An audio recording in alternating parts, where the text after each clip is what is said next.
Chemistry जिसे क्या कहा जाता है हिंदी में, रसायन। तो रसायन शास्त्र क्या है, ठीक है, ये समझना है। यानी रसायन शास्त्र यानी रसायन विज्ञान किसे कहते हैं?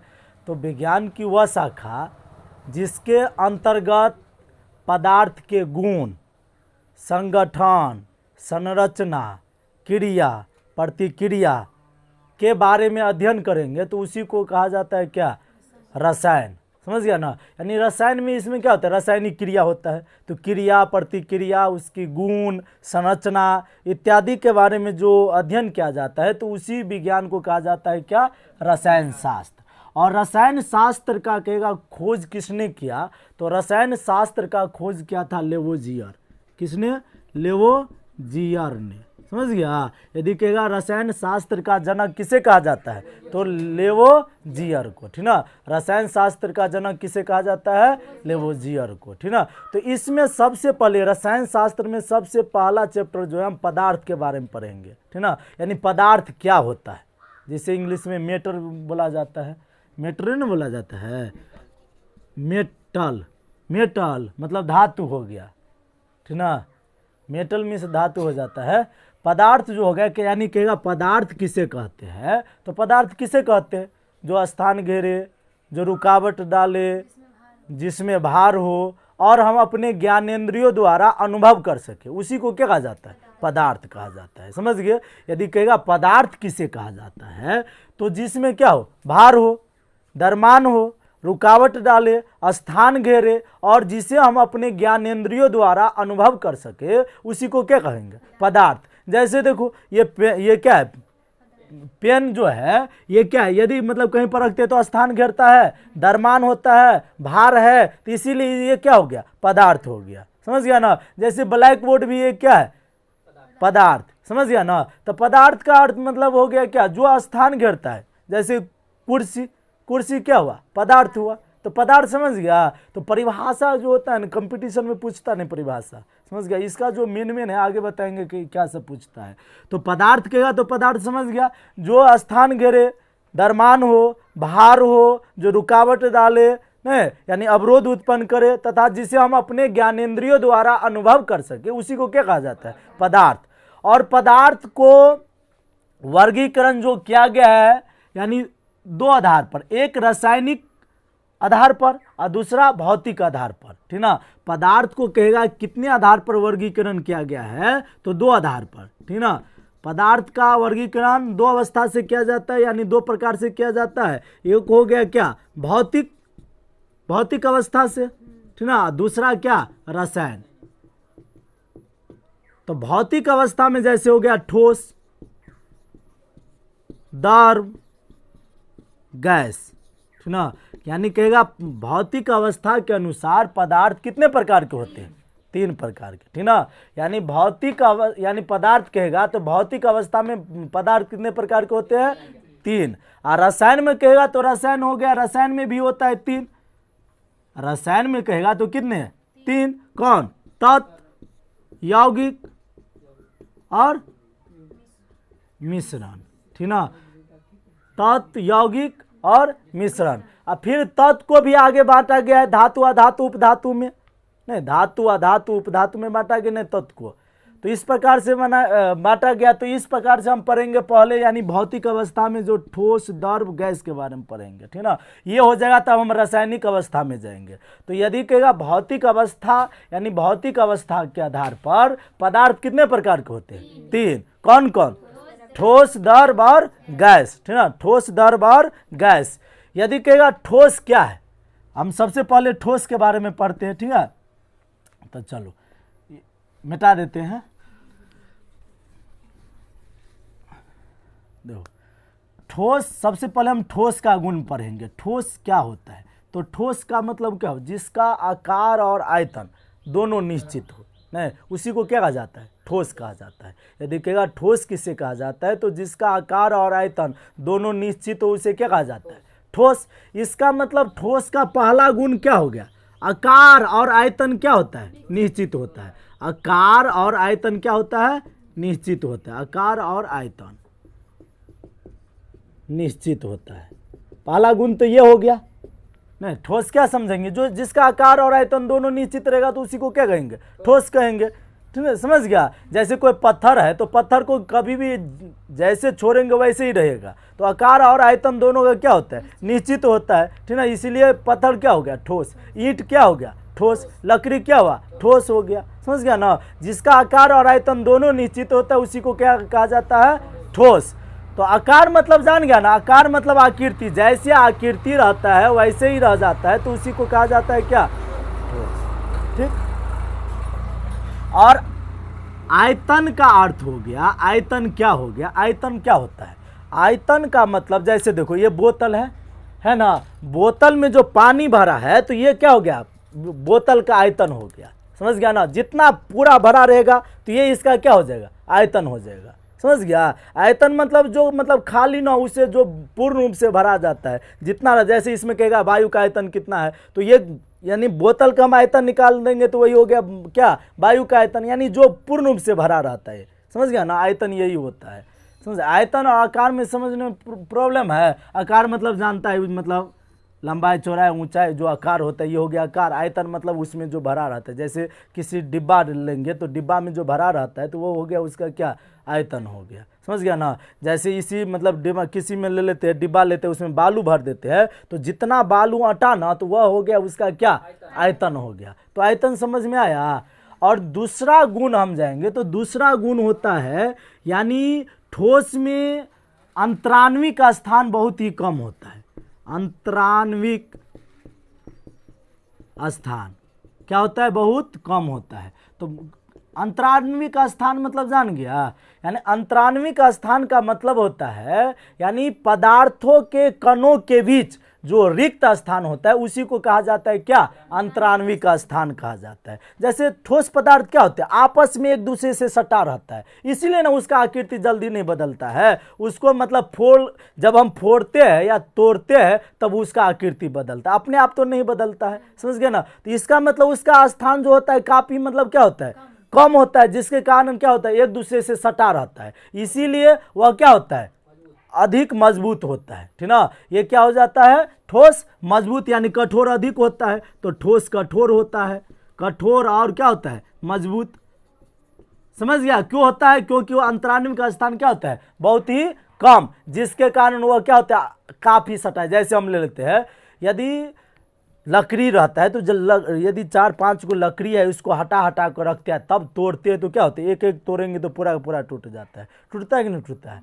उसी लकड़ी को एक जगह पूरा कर देते हैं, इसके बाद हम तोड़ते तो क्या होता है? तोड़ने में ज़्यादा बल लगता है, तो अधिक बल लगेगा, उसके बाद टूटेगा। टूटता है कि नहीं टूटता है? तो ये हो गया कि अंतरान्विक स्थान इसमें बहुत कम होता है, जिसके कारण क्या होता है? ठोस अधिक मजबूत होता है ना? इसीलिए ठोस क्या हो गया? जैसे आकृति रहता है उसी प्रकार होता है। समझ गया?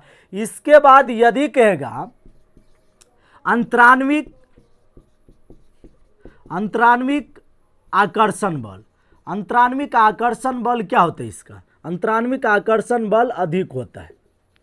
अंतरान्विक आकर्षण बल क्या होता है? ठोस का अधिक होता है। ठीक ना? तो पहला गुण बताओ, यानी कहेगा ठोस का पहला गुण क्या हो गया? आकार और आयतन निश्चित होता है। दूसरा गुण क्या हो जाएगा? अंतरान्विक स्थान बहुत ही कम होता है। तीसरा कहेगा तो ये क्या होगा? उसका कठोर और मजबूत होता है। और चौथा कहेगा तो अंतरान्विक आकर्षण बल बहुत ही अधिक होता है। अंतरान्विक आकर्षण बल का मतलब क्या हुआ? यानी एक दूसरे से सटा जो होता है अधिक, मतलब आपस में क्या होता है? आकर्षण अधिक मात्रा में क्या रहता है? मतलब एक दूसरे से काफी नजदीक में सटा रहता है। समझ गया ना? तो वही हुआ आकर्षण बल। यानी पदार्थ के कण यानी क्या होते हैं? आपस में एक दूसरे को जो आकर्षित करता है तो उसी को कहा जाता है आकर्षण बल। समझ गया? पदार्थ के कण एक दूसरे को आकर्षित करता है तो उसे कहा जाता है क्या? आकर्षण बल। तो यानी ठोस पदार्थ में क्या होता है? आपस में सटा, इसका मतलब सब आपस में पकड़कर अधिक मात्रा में आकर्षण बल अधिक है, तब ना सबको एक साथ बांध कर रखा है, पकड़ कर रखा है। इसका मतलब क्या है? इसमें आकर्षण बल क्या होगा? अधिक होगा है। यानी इसका आकर्षण बल क्या होता है? अधिक होता है। समझ गया? तो याद रहेगा। तो पहला गुण बताओ तो क्या है? ठोस का पहला गुण आकार और आयतन निश्चित होता है। दूसरा गुण क्या हो जाएगा? अंतरान्विक स्थान बहुत कम होता है। तीसरा गुण कहेगा तो तीसरा गुण क्या हो जाएगा? कठोर और मजबूत होता है। चौथा गुण क्या होगा, अंतरान्विक आकर्षण बल अधिक होता है, ठीक ना। इसके बाद पांचवा गुण यदि पूछ देगा, पांचवा यानी विसरण, विसरण की क्रिया अधिक होती है। विसरण क्रिया मतलब जानते हो, विसरण क्रिया का मतलब हुआ यानी कोई भी कण दूसरे कण में जो प्रवेश कर जाता है तो उसी को कहा जाता है विसरण क्रिया। जैसे सिंपल भाषा, अगरबत्ती कहीं पर रहता है और सेंट हमें यहाँ पर आता है, तो किस क्रिया के कारण, विसरण क्रिया द्वारा है। तो इसमें विसरण क्रिया अधिक होगा कि कम होगा, विसरण क्रिया इसमें होगा, विसरण क्रिया होगा ही नहीं, विसरण क्रिया होगा इसमें नहीं होता है। विसरण क्रिया मतलब होगा भी तो मतलब गैस ये थोड़ी है, यानी पदार्थ का कण एक दूसरे में मिलता है, ठीक ना। तो इसमें विसरण की क्रिया नहीं होती है, होगी नहीं ना। जैसे मतलब विसरण, जैसे कहीं पर भोज रहता है ना उस दूसरे टोला में, लेकिन यहाँ से आता है सेंट यहाँ तक आता है, तो ये किस क्रिया द्वारा, विसरण क्रिया द्वारा, नहीं किस क्रिया द्वारा, तो विसरण क्रिया द्वारा। तो इसका मतलब इसमें विसरण की क्रिया नहीं होती है, ठीक है, इसमें विसरण की क्रिया नहीं होती है। तो ये पांच गुण याद रहेगा, 5 गुण हो गया। इसका आकार और आयतन क्या होता है, निश्चित होता है। अंतरान्विक स्थान क्या होता है, बहुत ही कम होता है। कठोर और ये क्या होता है, मजबूत होता है। और अंतरान्विक आकर्षण बल क्या होता है, अधिक होता है। और विसरण की क्रिया नहीं होती है। और इसके बाद यदि छठा गुण कहेगा, छठा गुण तो ये असंपीड होता है। असंपीडता का अर्थ क्या हुआ, असंपीड होता है, इसका मतलब हुआ क्या, असंपीड का अर्थ हुआ जिसे दबाने पर नहीं दबता है। जैसे स्पंज, स्पंज को दबाने पर दबता है कि नहीं दबता है, तो ये हो गया संपीड, ठीक ना। और देखो ठोस, जैसे ईंट ठोस है, इसको दबाते तो दबता है, नहीं दबता, इसका मतलब ये क्या है, असंपीड है। समझ गया, असंपीड मतलब समझ गया। तो ठोस कैसा होगा, असंपीड होगा, समझ गया। 6 गुण याद रहेगा। पहला बताओ, आकार और आयतन क्या होता है, निश्चित होता है। दूसरा गुण, अंतरान्विक स्थान क्या होता है, बहुत कम। और ये क्या होता है, कठोर और मजबूत, इसका अंतरान्विक आकर्षण बल। और विसरण की क्रिया, असंपीडता क्या होता है, अधिक, यानी इसमें असंपीडता होती है, यानी इसे दबाने पर नहीं दबता है, ठीक ना। तो बताओ, तो ठोस में बहाव की क्रिया होगा, इसका मतलब इसमें बहाव की क्रिया नहीं होती है। बहाव मतलब जानते हो ना, फिसल कर जो एक स्थान से दूसरे, जैसे जल मतलब पानी बहती है ना, तो बहाव की क्रिया नहीं होती है। समझ गया, बहाव की क्रिया नहीं होती है, समझ गया। तो 7 गुण याद रहेगा। इसके बाद 8वां गुण कहेगा, तो इसका द्रव्यनांक और क्वथनांक ऊंच होता है। यदि कहेगा इसका द्रव्यनांक और क्वथनांक, तो द्रव्यनांक और क्वथनांक क्या होता है, ऊंच होता है। इसका द्रव्यनांक और क्वथनांक क्या होता है, ऊंच होता है। समझ गया, ये 8 गुण याद रहेगा। यानी कहेगा पहला, आकार और आयतन क्या होता है, निश्चित होता है। अंतरान्विक स्थान क्या होता है, बहुत ही कम होता है। यह क्या होता है, कठोर और मजबूत होता है। अंतरान्विक आकर्षण बल अधिक होता है। विसरण की क्रिया, असंपीडता होता है, यानी इसमें असंपीडता होता है। इसके बाद इसमें बहाव की क्रिया, इसका द्रव्यनांक और क्वथनांक ऊंच होता है। समझ गया। तो इस प्रकार से हम इसका क्या किए, गुण पढ़ लिए, ठीक ना। तो ठोस का गुण याद रहेगा, और ठोस का गुण याद रहेगा तो द्रव इसका अपेक्षा कम हो जाएगा और गैस सबसे कम हो जाएगा, ठीक ना। ठोस में यदि याद रहेगा, तो यदि देखो, यदि कहेगा ऐसे दे देगा 4 गो क्वेश्चन, कहेगा निम्न यानी ऐसे रहेगा, निम्न में सबसे अधिक अंतरान्विक स्थान किसका है, सबसे अधिक अंतरान्विक, ऐसे निम्न में सबसे अधिक अंतरान्विक स्थान,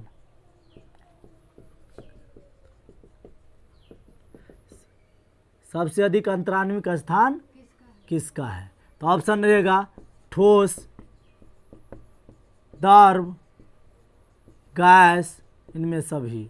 तो क्या होगा सबसे अधिक, सबसे अधिक अंतरान्विक स्थान किस में हो जाएगा, अंतरान्विक स्थान सबसे अधिक गैस में। इसके देखो, सबसे कम यदि ठोस में है अंतरान्विक स्थान, तो सबसे अधिक किस में होगा, गैस में हो जाएगा। समझ गया ना। तो देखो, जो भी कहेगा, जैसे कहेगा आकार में, तो सबसे अधिक हो जाएगा ठोस, मतलब आयतन, इसका आकार और आयतन निश्चित होता है। लेकिन द्रव का क्या होता है, आकार अनिश्चित, लेकिन आयतन क्या होता है, निश्चित होता है, ठीक है। जैसे पानी को, जैसे जिस बोतल में 1 लीटर पानी को हम यदि जिस बर्तन में रखेंगे उसका आकार बदलेगा, लेकिन आयतन 1 लीटर है तो 1 लीटर कम हो जाएगा, नहीं होगा। इसका मतलब आयतन निश्चित रहता है और आकार क्या हो जाएगा, अनिश्चित हो जाएगा, ठीक ना। द्रव में कहेगा तो द्रव में क्या होता है, आकार अनिश्चित और आयतन निश्चित होता है। तो द्रव का याद रहेगा, तो इसी से हम द्रव का भी गैस का भी तीनों का हम पकड़ लेंगे, ठीक ना। तो यानी कहेगा द्रव का आकार कैसा होता है, अनिश्चित, और आयतन क्या होता है, निश्चित हो गया, ठीक ना। और अंतराण्विक स्थान क्या होता है, तो ठोस की अपेक्षा क्या होगा, कम होगा, ठोस की अपेक्षा कम होगा, तब न बहाव की प्रवृत्ति होती है इसमें। मतलब ठोस की अपेक्षा हुआ कि अंतराण्विक स्थान कम है, तब न यदि हम किसी मतलब यदि हम यहाँ पर पानी को हम नीचे गिराएंगे तो पानी फिसल कर जाता है कि नहीं जाता है। ठोस की अपेक्षा अंतराण्विक स्थान कह रहे हैं, हाँ तो हाँ उसकी अपेक्षा अधिक होगा। अंतराण्विक स्थान क्या हो जाएगा, अधिक हो जाएगा। हाँ अंतराण्विक स्थान क्या होगा, अधिक होगा, ठीक ना।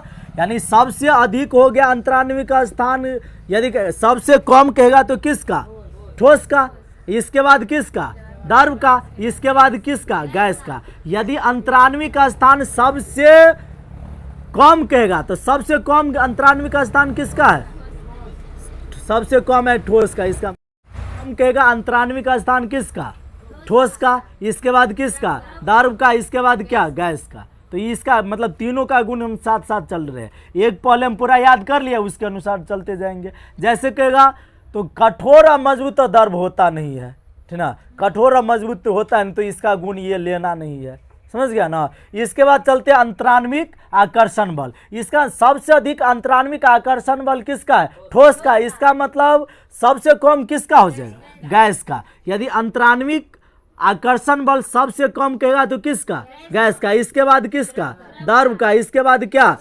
ठोस का, है ना। सबसे अधिक कहेगा तो किसका हो जाएगा, अंतराण्विक आकर्षण बल सबसे अधिक कहेगा तो किसका, ठोस का। लेकिन अंतराण्विक स्थान कहेगा तो किसका, ठोस, यानी अंतराण्विक स्थान सबसे अधिक कहेगा तो किसका, गैस का। तो अंतराण्विक स्थान मतलब ये कि दिमाग में रखना है, जो जितना अधिक सटा रहेगा उसमें बल अधिक होगा। तो इसका मतलब सटा है तो मतलब स्थान क्या, अंतराण्विक स्थान क्या है, कम है। सटा रहेगा, जैसे दो आदमी यदि सटा रहेगा आपस में तो उसके बीच का स्थान क्या होगा, बहुत कम होगा। तो यानी अंतराण्विक स्थान कम है तो आकर्षण बल क्या है, अधिक है, ठीक है। तो जिसका अंतराण्विक स्थान कम रहेगा तो उसका आकर्षण बल क्या होगा, अधिक होगा। समझ में आया कि नहीं आया। तो इसका मतलब सबसे अधिक अंतराण्विक स्थान किसका है,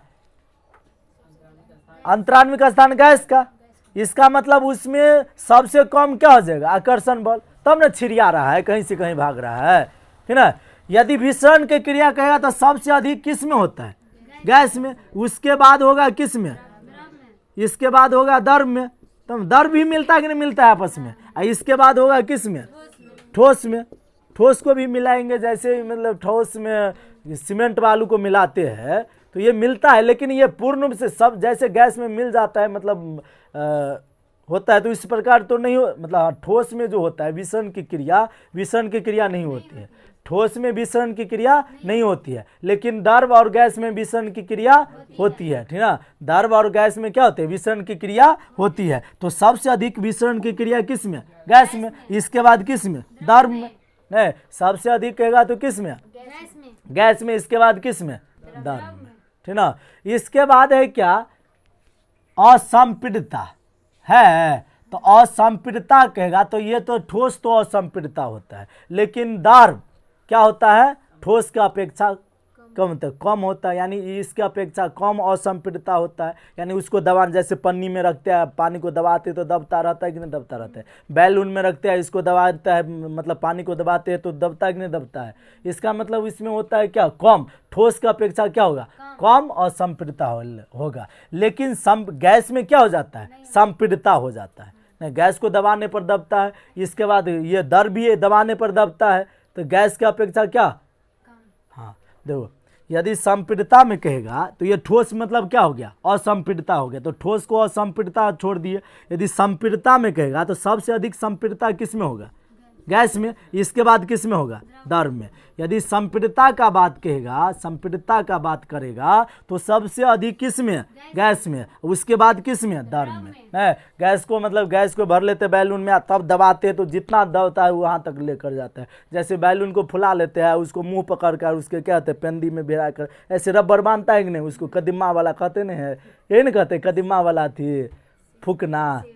हाँ, तो ये सेब जैसे बनता है कि नहीं बनता है, तो इसमें संपीड़ितता है, इसीलिए ना हम दबा कर उसको ऊपर से ऊपर लगा दिए। और जैसे पानी है तो पानी में करेंगे तो क्या हो जाएगा, फट जाएगा, दबेगा, लेकिन ज़्यादा दबाएंगे तो क्या हो जाएगा, फट जाएगा। इसका मतलब सबसे अधिक हो गया किस में, गैस में, इसके बाद किस में हो गया, द्रव में, ठीक ना। तो याद रहेगा सबसे अधिक संपीड़ितता कहेगा तो किस में, गैस में, और सब इसके बाद किस में, द्रव में। यदि कहेगा सबसे अधिक मिश्रण किस में होता है, गैस में, इसके बाद किस में, द्रव में होता है, ठीक ना। और कहेगा सबसे अधिक गुरुत्वाकर्षण बल, मतलब सबसे अधिक अंतरान्विक आकर्षण बल, सबसे अधिक अंतरान्विक बल किस में होता है, ठोस में, और सबसे अधिक अंतरान्विक स्थान किस में, गैस में, ठीक ना। सबसे अधिक अंतरान्विक स्थान कहेगा तो किस में, गैस में। तो याद हो गया। यदि कहेगा तो बहाव की प्रवृत्ति, तो दर में बहाव की प्रवृत्ति होती है, नहीं, दर में क्या होती है, बहाव की प्रवृत्ति। और सबसे अधिक बहाव जो बहती है कौन, गैस, नहीं, गैस कहीं से कहीं मतलब चला जाता है, लेकिन बहाव मतलब ये क्या कहते हैं, दर्व जो होता है ये मतलब जहाँ पर तक उसको होता है ज़्यादा दूर तक नहीं जाता है। इसका मतलब सबसे अधिक बहाव की प्रवृत्ति कहेगा तो किस में, गैस में, बहाव की प्रवृत्ति सबसे अधिक गैस में, इसके बाद दर्व में, और ठोस में तो बहाव की प्रवृत्ति नहीं होती है। तो याद रहेगा। यदि कहेगा सबसे अधिक अंतरान्विक स्थान सबसे अधिक किस में होता है, गैस में। सबसे कम अंतरान्विक आकर्षण बल किस में होता है, सबसे कम, गैस में। सबसे कम अंतरान्विक स्थान किस में, गैस में। तब में दूर दूर रहता है तो कहीं से कहीं बह कर चला जाता है। जैसे देखो जिसके यहाँ एकदम मजबूत रहेगा गार्जन, कहेगा कहीं मतलब घुसकना नहीं है एक स्थान से, तो डर है, जहाँ पर रहेगा वहीं पर बाहर रहेगा ना। जिसको कहेगा चल कोई बात नहीं, जहाँ पर जाना है जाओ, तो दूर दूर जाता है तो कहीं से कहीं चला जाता है, तो उसको कोई टेंशन नहीं रहती, कहीं से कहीं भाग जाता है ना। तो इसमें क्या होता है, यानी अंतरान्विक स्थान क्या अधिक है, इसलिए कहीं से कहीं बहती है। जैसे हवा कहीं से कहीं बहती है ना, उसको कोई रोक सकता है, नहीं ना रुकता है। तो यही हो गया सबसे अधिक। यदि कहेगा अंतरान्विक स्थान, यदि सबसे अधिक अंतरान्विक स्थान किस में, गैस में। सबसे कम अंतरान्विक स्थान ठोस में। सबसे अधिक अंतरान्विक आकर्षण बल किस में, ठोस में। सबसे कम अंतरान्विक आकर्षण बल किस में, गैस में, ठीक ना। सबसे अधिक बहाव की प्रवृत्ति गैस में, सबसे कम बहाव की प्रवृत्ति ठोस में, यानी ठोस में बहाव की प्रवृत्ति नहीं होती है, इसलिए सबसे कम हो गया, सबसे कम या नहीं के बराबर, ठीक ना। सबसे अधिक विसरण की क्रिया किस में, गैस में। सबसे कम विसरण की क्रिया किस में, ठोस में, यानी ठोस में बहाव विसरण की क्रिया नहीं होती है, समझ गया ना। यदि कहेगा सबसे अधिक संपीड़ितता किस में, गैस में, और असंपीड़ितता किस में सबसे अधिक, ठोस में। याद रहेगा। तो तीन अवस्था का गुण ये याद हो गया, तीनों जो हम ठोस, द्रव, गैस पर है। इसके बाद चौथा और पांचवा अवस्था भी खोज किया गया। भौतिक अवस्था के अनुसार ठोस मतलब ये क्या कहते हैं, पदार्थ के दो गुण और खोजा गया। एक चौथी अवस्था जो है प्लाज्मा अवस्था, और पांचवा जो है बोस-आइंस्टीन, ठीक ना। तो ये याद रहेगा, ये जो अभी लिखा दिए गुण याद रहेगा कि नहीं रहेगा, ये चार, ये जितना 6-7 को गुण लिखा है पूरा का पूरा याद रहेगा। चलो ठीक है। तो इसके बाद पांचवा और चौथा न, यदि कहेगा चौथी अवस्था, पदार्थ की चौथी अवस्था कौन सी है, तो पदार्थ की चौथी अवस्था प्लाज्मा अवस्था। प्लाज्मा अवस्था, प्लाज्मा अवस्था मतलब जानते हो, जैसे खेखार पोटा निकलता है, ये प्लाज्मा अवस्था है, समझ गया ना, वही प्लाज्मा अवस्था है। जैसे अंडा का ये क्या कहते हैं, एथी वाला नहीं निकलता रहता है, हाँ तरल पदार्थ निकलता है, तो वही प्लाज्मा अवस्था है, समझ गया ना, प्लाज्मा अवस्था।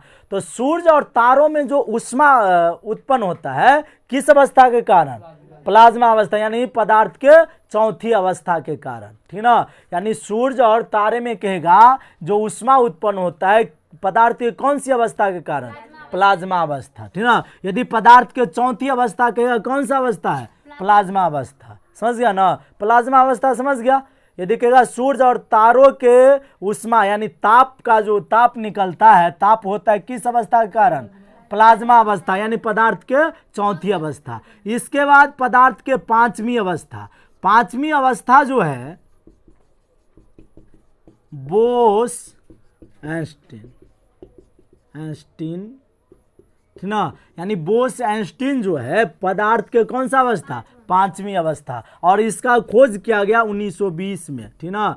यानी 1920 में खोजा गया, ठीक ना। तो बोस आइंस्टीन कहेगा यानी पदार्थ के कौन सा अवस्था, पांचवा अवस्था। तो पदार्थ इस प्रकार से भौतिक अवस्था में 5 अवस्था किया गया, 1920 में पदार्थ का यानी पांचवा अवस्था का खोज किया गया, समझ गया। तो ये 5 अवस्था पढ़ लिए। इसके बाद है रासायनिक अवस्था, यानी रासायनिक के आधार पर पदार्थ को जो 3 भाग में बांटा गया उसको हम अगले दिन पढ़ेंगे, ठीक ना। तो इतना याद रहेगा ना, ठोस द्रव गैस का गुण, ठोस द्रव मतलब इसमें सबसे अधिक अंतराण्विक आकर्षण बल, अंतराण्विक स्थान, ये सब पूछता है, समझ गया ना। तो ये इतना याद रहेगा, ठीक ना। तो याद रहेगा तो याद करके आना।